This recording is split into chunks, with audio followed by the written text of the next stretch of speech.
لوگوں کو انصاف نہیں فراہم کر سکتا، جبکہ اسلام میں ربا ممنوع ہے، اور ہمارے ہاں ایک ایسا اکنامک سسٹم جو ہے وہ ایگزسٹ کرتا ہے جو اوریجنل اسلامک کانسیپٹ پر ہے، ایکویلٹی اینڈ سوشل جسٹس کے اوپر جو ہے وہ موجود ہے. اینڈ دیٹس وائی ہمارا جو اکنامک کانسیپٹ ہے، جو اسلامک ایکویلٹی مساوات کے اوپر ہے، اسلام میں آپ کے پاس جتنی بھی دولت ہے، آپ کے پاس ارتکاز دولت نہیں ہے. جس وقت آپ کے پاس اگر اتنا مال و دولت آ گیا، آپ اگر سونا رکھ رہے ہیں، جس وقت 7.5 تولے سونا ہوگا آپ کو زکوٰۃ واجب ہو جائے گی. آپ نہیں دیں گے تو اسلامی ریاست زبردستی، جس طرح سے ابو بکر صدیق نے زبردستی آپ سے مطلب اس وقت کے لوگوں سے زکوٰۃ لی تھی، آپ نے لی تھی. آپ اگر زمین کے مالک آپ کی پیداوار ہے، آپ کے اوپر عشر جو ہے وہ واجب ہوگا. آپ کے پاس بھیڑ بکریاں، آپ کے اوپر عشر جو ہے وہ لگے گا. آپ کے پاس اگر روپیہ پیسہ ہے تو آپ 52.5 تولے چاندی کے برابر اگر آپ کے پاس روپیہ موجود ہے، آج کے تقریباً پاکستان کے جو ہیں وہ 70 سے 80 ہزار روپے بنتے ہیں، تو آپ پر زکوٰۃ واجب ہو جائے گی. آپ کو 2.5 ارتکاز دولت نہیں ہے، اور سوشل جسٹس کا نظام جو ہے وہ ایگزسٹ کرتا ہے. محمد علی جناح صاحب جو ہیں وہ 2 قومی نظریے کے، کیونکہ اسی 2 قومی نظریے نے جنم دیا تھا آئیڈیالوجی آف پاکستان کو. اگر یہ 2 قومی نظریہ نہ ہوتا تو شاید آئیڈیالوجی آف پاکستان بھی نہ ہوتی. یہ بالکل بات ٹھیک ہے.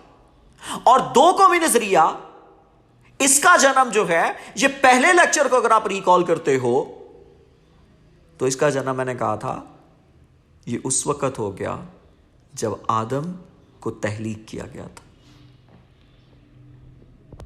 تو آپ یہ کہتے ہیں کہ مسلمان ایک قوم ہے اور ان کے پاس رائٹ ہے کہ وہ ایک سیپریٹ ہوم لینڈ اسٹیبلش کر سکیں، وہ اڈاپٹ کر سکتے ہیں کوئی بھی man to protect and promote their spiritual, moral, economic, social, political and cultural interest. وہ اپنے moral, economic, social, political, cultural interest کو پروموٹ کرنے کے لیے جو ہیں وہ کوئی بھی ذریعہ اختیار کر سکتے ہیں. اور ذریعہ کون سا تھا؟ کہ ایک اللہ کا وطن حاصل کیا جائے. پاکستان کے حوالے سے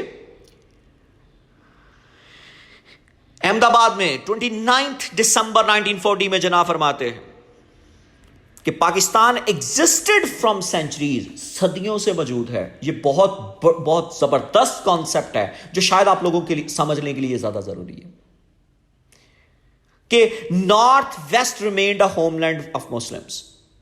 712 سے لے کے 1947 تک آپ دیکھ لیں، مسلمان ہمیشہ شمال مغربی علاقہ جات میں اکثریت سے رہے. پھر ایک مزے کی بات ہے کہ ہندوستان جب یہ سب کانٹیننٹ تھا تو اس میں اس کو 2 اریگیشن سسٹم جو تھے وہ سیراب کرتے تھے.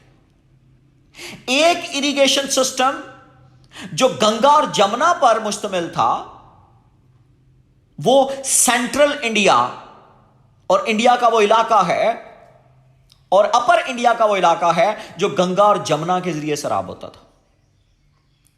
اور دوسرا وہ تھا جو انڈس ریور کے ذریعے سیراب ہوتا.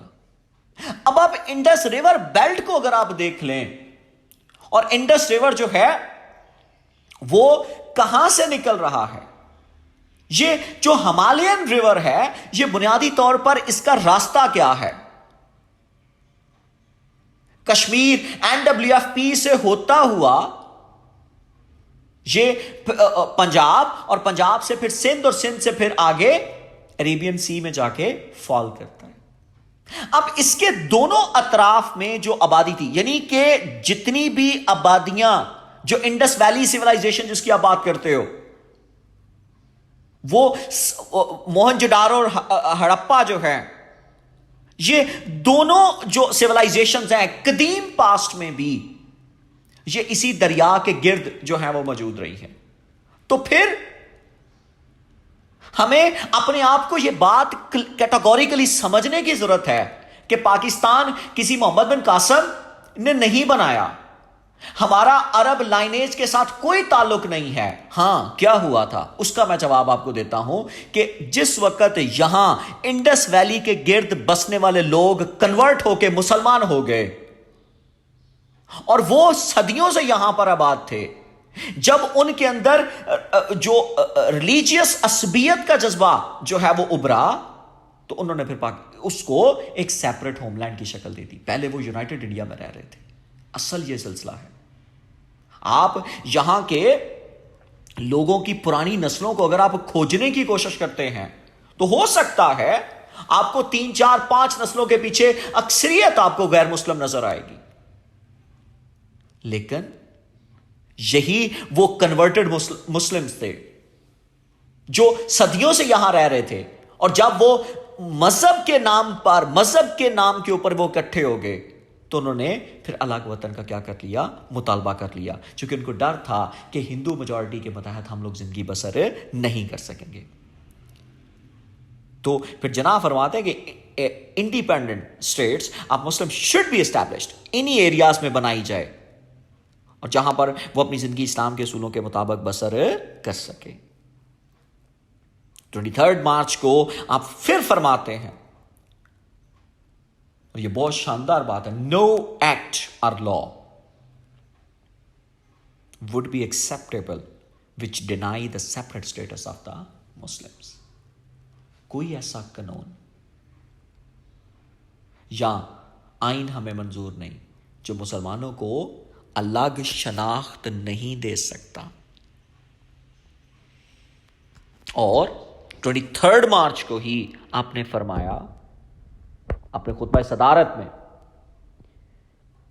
کہ ہندو اور مسلمان جو ہیں وہ 2 مذاہب ہیں جن کے بلیفز بالکل مختلف ہیں، اعتقادات، وہ 2 مختلف نظریات ہیں، آئیڈیالوجیز ہیں جن کو سائنٹیفکلی آبزرو کیا جا سکتا ہے. Ideology, scientific study of idea. تو پھر 2 ڈفرنٹ آئیڈیالوجیز جن کو سائنسی اصولوں پر ایک دوسرے سے آپ الگ الگ کر سکتے ہیں، اور یہ دونوں کبھی بھی اکٹھے نہیں ہو سکتے. ان کی ڈفرنٹ ایپکس ہیں، ایپکس کے جس میں ایپک کیا ہوتی ہے، ایک لانگ نیریٹو پوائنٹ کہ ان کی جس میں وہ اپنے ہیروز کو ریکال کرتے ہیں. ان کے ڈفرنٹ ہیروز ہیں، ان کی ڈفرنٹ ہسٹری ہے.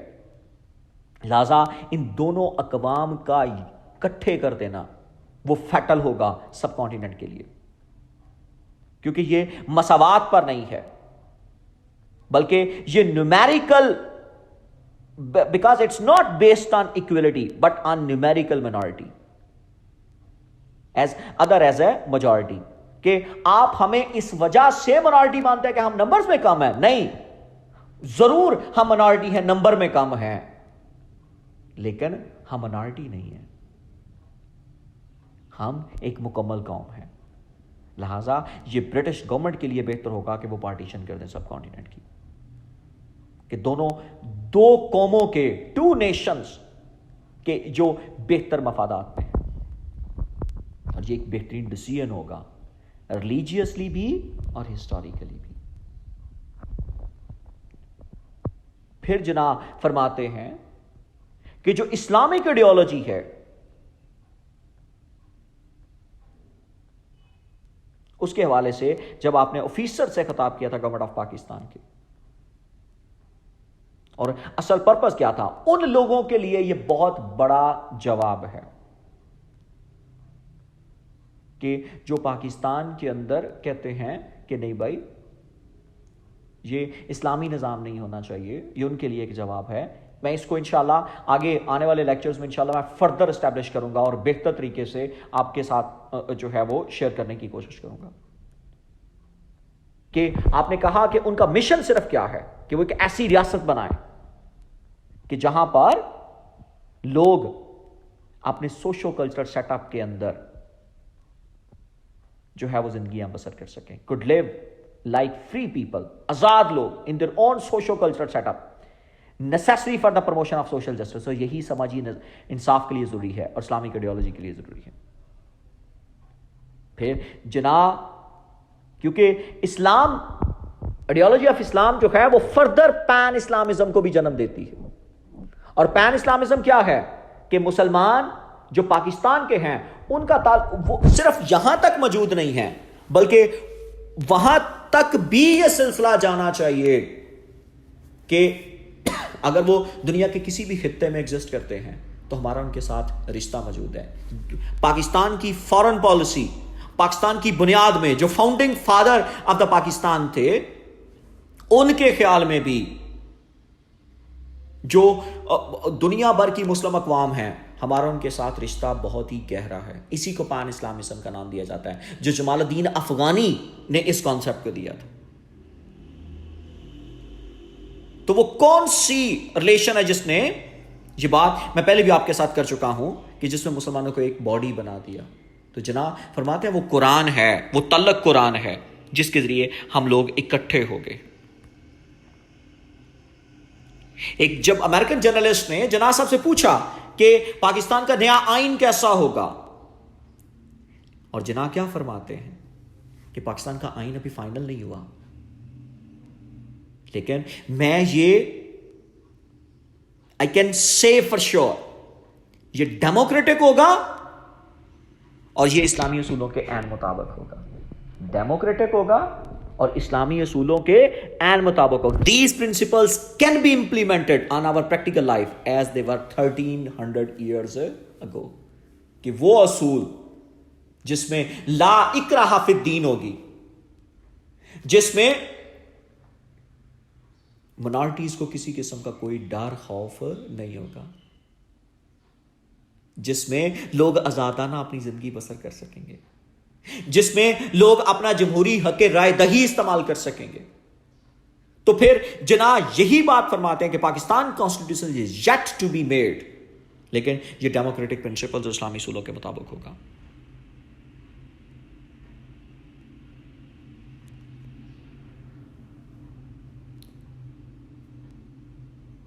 نائنٹین 37 سے 39 جب کانگریشنل منسٹریز تھیں تو مسلمانوں کے ساتھ جو سلوک ہوا، جناح صاحب اس بات پہ کنونس تھے، اور یہی بات آپ نے جو ہے وہ پھر بتائی بھی. The British wants to rule India، کہ برٹش کیا چاہتے ہیں، یہ کانگریس رول کے وقت آپ نے یہ کہا تھا، Mr Gandhi and the Congress want to rule India and the Muslims.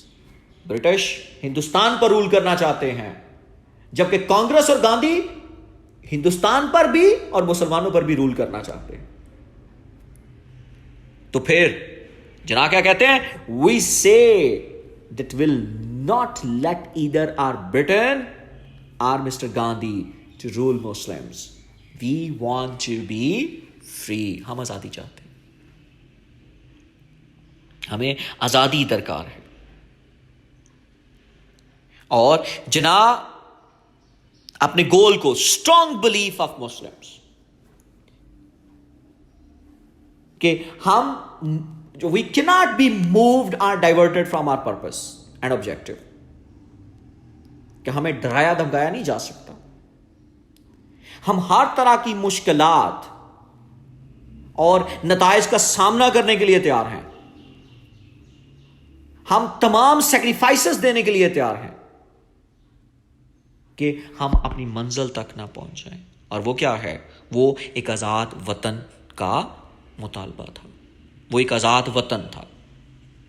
1947 میں 15 اگست 1947 کو جناح صاحب فرماتے ہیں کہ جو ہندوستان کے مسلمان ہیں انہوں نے دنیا کو دکھا دیا کہ وہ ایک قوم ہے، متحدہ قوم ہے.